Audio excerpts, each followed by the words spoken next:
Hello everyone, and welcome to our new series of just reading aloud H.P Lovecraft while making as much a phlegmy voice as possible. So today we'll be reading the short story, The Secret Cave, or John Lee's Adventure. 'Tis quite a good tale. Yes, I say.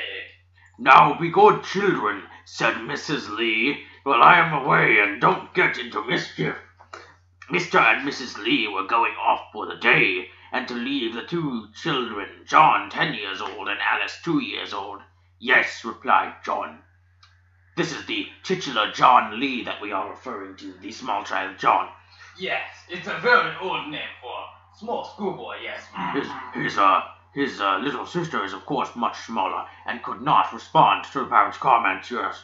As soon as the elder Lees were away, the younger Lees went down cellar and began to rummage among the rubbish. Little Alice leaned against the wall watching John.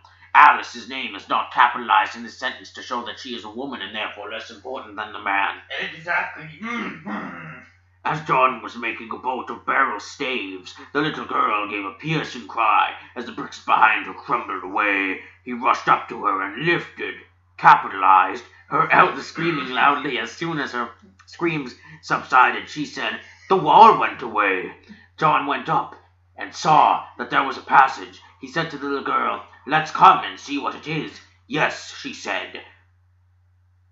They entered place. They could stand up, but the passage was farther than they could see. John went back upstairs and went to the kitchen drawer and got 2 candles and some matches and then went back to the cellar passage. The two once more entered.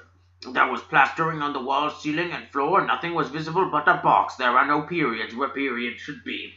This was a run sentence. This was for a seat. Nevertheless, they examined it and found it to contain nothing. They walked on farther, and pretty soon the plastering let off, and they were in a cave. Little Alice was frightened at first, but at her brother's assurance that it was all right, she allayed her fears. Soon they came to a small box, which John took up and carried within. Pretty soon they came on a boat. In it were 2 oars. He dragged it with difficulty along with him. Soon they found the passage came to an abrupt stop. He pulled the obstacle away, and to his dismay water rushed in torrents. John was an expert swimmer and long-breathed. He had just taken a breath, so he tried to rise. But with the box and his sister, he found it quite impossible. Then he caught the sight of the boat rising. He grasped it. Ellipses, ellipses, ellipses. The next he knew, he was on the surface, clinging tightly to the body of his sister and the mysterious box. He could not imagine how the water got in, but a new peril menaced. If the water continued rising, it would rise to the top. Suddenly the thought presented itself. He could shut off the water. He speedily did this, and lifting the now lifeless body of his sister, for she was dead, you see, into the boat, he himself climbed in and sailed.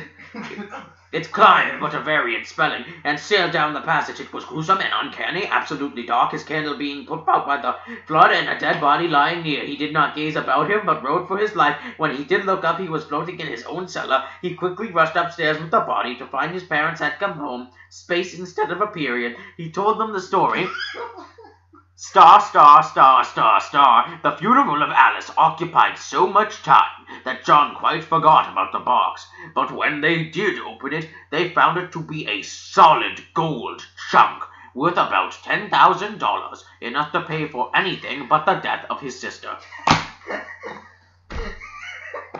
Good night, small children.